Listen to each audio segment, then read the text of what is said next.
Let's create a Toon shader or Cel-shader in Blender.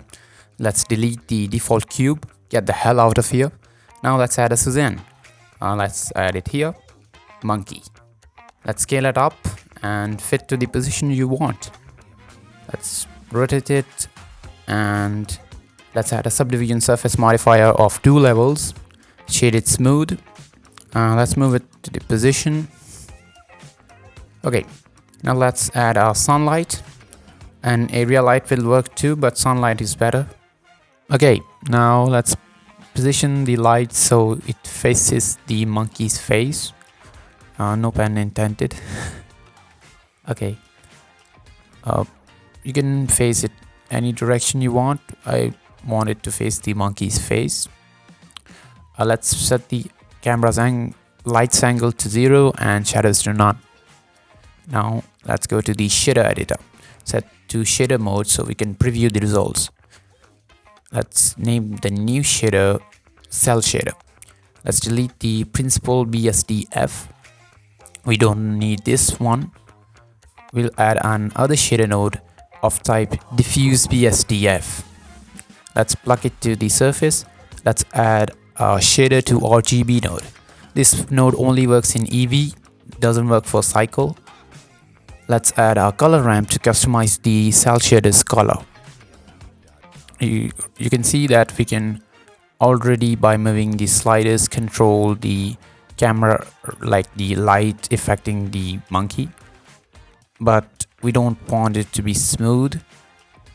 By changing the type of the color ramp to constant, we can now control it like this, and now it's Cel-shaded. You can now change the color of the sliders, any color you want. Let's set this one to a red. Yeah, I think a red should look good.